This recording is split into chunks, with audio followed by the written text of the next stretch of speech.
दोस्तों नमस्कार, मैं राकेश श्रीवास्तव। क्या नीतीश कुमार एक बार फिर से पलटी मारेंगे?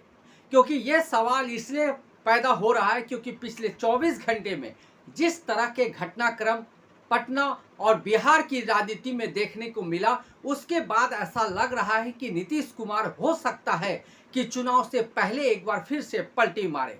लेकिन ये इतना भी आसान नहीं है, क्योंकि इस बार नीतीश कुमार अगर पलटी मारेंगे तो महागठबंधन की तरफ से उन्हें मुख्यमंत्री पद का उम्मीदवार बनाया जाएगा, इसकी संभावना बेहद कम है। आपको याद होगा कुछ समय पहले लालू प्रसाद यादव ने नीतीश कुमार को अपने साथ मिलाने की कोशिश की थी, लेकिन उस समय तेजस्वी यादव ने इसका खुलकर विरोध किया था और उस समय ये बात पूरी नहीं हो पाई थी। लेकिन एक बार फिर से ये चर्चा गर्म होने लगी है कि नीतीश कुमार एक बार फिर से पलटी मार सकते हैं। लेकिन ये पलटी अगर मारते हैं तो क्या महागठबंधन उन्हें उसी रूप में स्वीकार करेगा जो पहले उन्हें स्वीकार कर चुका है? क्योंकि पहले नीतीश कुमार को मुख्यमंत्री के तौर पे महागठबंधन ने जगह दी थी, लेकिन अब ऐसा लग रहा है कि महागठबंधन इस मूड में नहीं है। लेकिन लालू प्रसाद यादव को ऐसा लगता है कि बिहार की राजनीति में फिलहाल अगर दोनों नीतीश कुमार और लालू यादव के अलावा कोई तीसरा शख्स प्रवेश करता है तो यह बिहार की राजनीति के लिए ठीक नहीं होगा। और अंदरूनी सूत्रों से मिली जानकारी के मुताबिक लालू प्रसाद यादव ने नीतीश कुमार को फोन किया था और फोन करके साफ रूप से कहा कि और कितना बेइज्जत होना है। यानी सीधे तौर पे सीट शेयरिंग को लेकर जिस तरह से एनडीए में नीतीश कुमार की फजीहत हो रही है और जिस तरह से नीतीश कुमार के साथ गलत बर्ताव हो रहा है, उसी की तरफ लालू प्रसाद यादव ने संकेत दिए थे। और इसके बाद नीतीश कुमार ने क्या जवाब दिया इसकी जानकारी सामने नहीं आई है, लेकिन कहा जा रहा है कि नीतीश कुमार कोई भी कदम बड़े फूंक फूंक कर रखते हैं, क्योंकि आने वाले दिनों में जिस तरह के संकेत बन रहे हैं और जिस तरह की स्थिति तस्वीर बनती नजर आ रही है उसमें कुछ भी संभव है। क्योंकि जिस तरह से भारतीय जनता पार्टी के नेताओं ने जेडीयू के कुछ नेताओं के साथ बैठकर सीट डीलिंग की, वो सीट डीलिंग नीतीश कुमार को पसंद नहीं आया। इसी वजह से नीतीश कुमार ने चिराग पासवान को दी गई 4 जो अतिरिक्त सीटें हैं, जहां पर जेडीयू के पहले विधायक हुआ करते थे, ऐसी सीटों पे जेडीयू ने अपने उम्मीदवार खड़े कर दिए हैं। और नीतीश कुमार के इस रुख को देखते हुए जीतन राम मांझी ने भी 2 ऐसी सीटों पे अपने उम्मीदवार उतारने की घोषणा कर दी है जो चिराग पासवान को दी गई है। इसके अलावा उपेंद्र कुशवाहा ने भी एक और सीट पे दावा कर दिया है। यानी कुल मिलाकर अगर देखें तो एनडीए में सीट शेयरिंग का मामला पूरी तरह से फंस चुका है। लेकिन इसी बीच बिहार भारतीय जनता पार्टी ने अपनी दूसरी लिस्ट जारी कर दी है, जबकि जेडीयू ने अपनी पहली लिस्ट 57 लोगों की जारी कर दी है, जिसमें कोई भी मुस्लिम उम्मीदवार नहीं है। ये बेहद बड़ा गंभीर सवाल है, क्योंकि नीतीश कुमार को बिहार में मुस्लिम मतदाताओं का बड़ा हितैषी माना जाता रहा है और माना जाता रहा है कि निचली पिछली और ओबीसी जातियों के साथ मुस्लिम का वोट बैंक उनके साथ रहा है। इसी वजह से नीतीश कुमार अब तक मुख्यमंत्री के तौर पे और खास करके नीतीश कुमार बिहार में एक बड़े चेहरे के तौर पे उभर कर आते रहे हैं। लेकिन पहली बार है कि जब जेडीयू की तरफ से लिस्ट जारी की गई उसमें कोई भी मुस्लिम उम्मीदवार नहीं है। आपको याद होगा वक्फ बोर्ड बिल के मौके पर किस तरह से जेडीयू ने समर्थन किया था, उसके बाद ही मुस्लिम और जेडीयू के बीच जो एक खाई बन गई थी, वो खाई अभी तक बनी हुई है। क्योंकि जिस तरह से मुस्लिम संगठन की तरफ से एक इफ्तार पार्टी का आयोजन किया गया था, उसमें नीतीश कुमार को नहीं बुलाया गया और नीतीश कुमार की तरफ से जब इफ्तार पार्टी का आयोजन किया गया तो मुस्लिम की तरफ से कोई भी प्रतिनिधि शामिल नहीं हुए। तो ये जो खाई बनी हुई है वो अब तक जारी है और ये पहला जो लिस्ट जारी हुआ है वो भी इसमें नजर आ रहा है।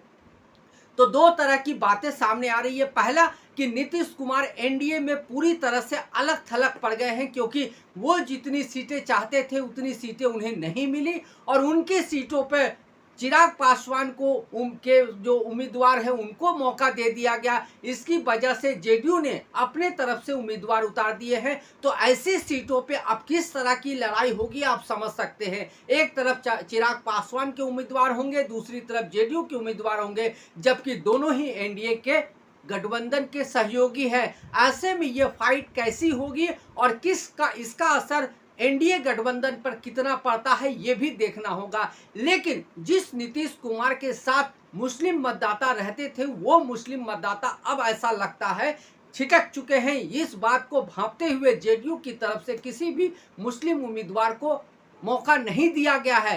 हो सकता है कि भारतीय जनता पार्टी के दबाव में भी जेडीयू ने किसी मुस्लिम को उम्मीदवार नहीं बनाया हो। लेकिन जेडीयू की तरफ से कहा जा रहा है कि आने वाले दिनों में जब बाकी नंबर्स यानी बाकी सीटों पे उम्मीदवारों के नाम की घोषणा की जाएगी, उस समय मुस्लिम उम्मीदवारों को मौका दिया जाएगा। लेकिन अगर आप नीतीश कुमार की पूरी राजनीति को उठा के देख ले तो शायद ये पहला मौका होगा जब उनकी पार्टी की तरफ से कोई लिस्ट जारी किया जा रहा हो और उस लिस्ट में कोई मुस्लिम उम्मीदवार ना हो। तो ये पहली बार नहीं हुआ है, बल्कि इसके पीछे की पूरी रणनीति सामने नजर आ रही है। एक तरफ भारतीय जनता पार्टी का दबाव है, दूसरी तरफ नीतीश कुमार पूरी तरह से समझ चुके हैं कि जिस तरह से वो भारतीय जनता पार्टी के साथ सरकार में समर्थन दे रहे हैं और जिस तरह से उन्होंने वक्फ बोर्ड बिल का समर्थन किया था, उसकी वजह से जो मुस्लिम मतदाता है उनसे छिटक चुके हैं। इसी वजह से उन्होंने भारतीय जनता पार्टी के कहने पर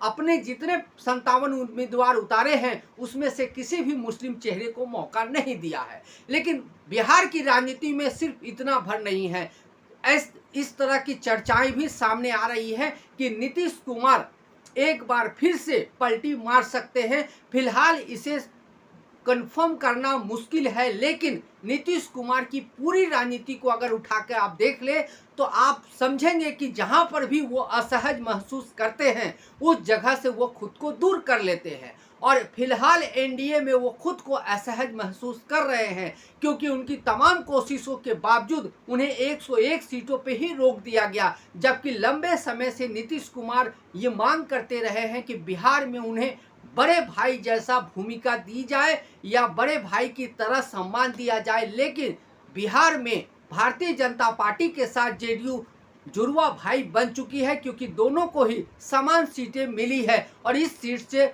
जेडीयू के जो नेता हैं नीतीश कुमार खुश नहीं है।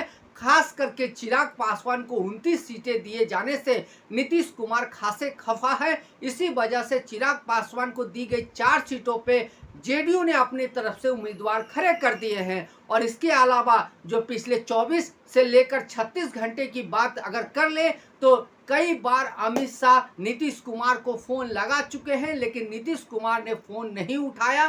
साथ ही संयुक्त रूप से जो प्रेस कॉन्फ्रेंस होना था वो भी प्रेस कॉन्फ्रेंस अब तक नहीं हुआ।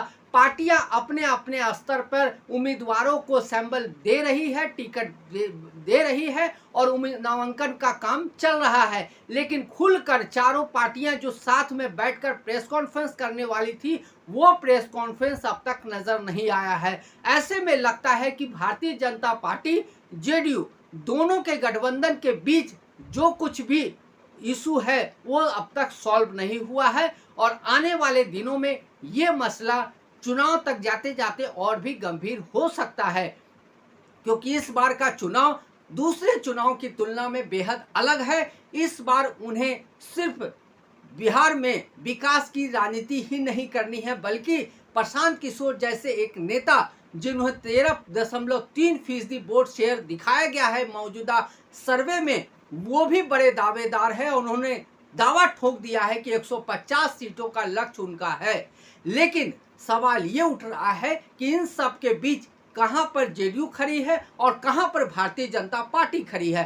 क्या भारतीय जनता पार्टी 101 सीटें जो चुनाव के लिए लड़ रही है उन सीटों पे उनकी जीत का रेट क्या रहेगा, या जेडीयू जिन सीटों पे चुनाव लड़ रही है उनका रेट क्या रहेगा, और एनडीए में जो सिर फुटअव्वल चल रहा है उसका मतदाताओं पे क्या असर होगा। ये सारी बातें इस चुनाव में देखने को मिल रही है और इसका परिणाम पे बेहद गहरा असर पड़ने की संभावना है, क्योंकि रह रह कर जिस तरह से नीतीश कुमार के महागठबंधन में जाने की चर्चा सामने आ रही है उससे मतदाताओं में एक कन्फ्यूजन की स्थिति पैदा हो रही है। हो सकता है कि महागठबंधन की तरफ से इस तरह की कन्फ्यूजन पैदा किए जा रहे हो ताकि वोटरों में भ्रम की स्थिति पैदा हो। लेकिन कहा जाता है कि बगैर आग के धुआं नहीं निकलता है। तो नीतीश कुमार को जो लोग जानते हैं करीब से, उन्हें मालूम है कि नीतीश कुमार फिलहाल भारतीय जनता पार्टी और खास करके एनडीए में खुद को सहज महसूस नहीं कर रहे हैं। ऐसे में हो सकता है कि आने वाले कुछ दिनों में कोई बड़ा धमाका हो सकता है, कोई बड़ी का निर्णय हो सकता है। नीतीश कुमार एक बार फिर से भारतीय जनता पार्टी को गच्चा देकर महागठबंधन के साथ जा सकते हैं। लेकिन सवाल ये भी है कि क्या महागठबंधन नीतीश कुमार को उसी रूप में स्वीकार करेगा जैसे पहले करता रहा है, क्योंकि अब नीतीश कुमार वो नीतीश कुमार नहीं रहे हैं जिनके साथ वोटरों का एक बड़ा जमावड़ा हुआ करता था। अगर वोटरों का जमावड़ा होता तो उन्हें 10-10 हजार रुपये महिलाओं के खाते में नहीं बांटने पड़ते।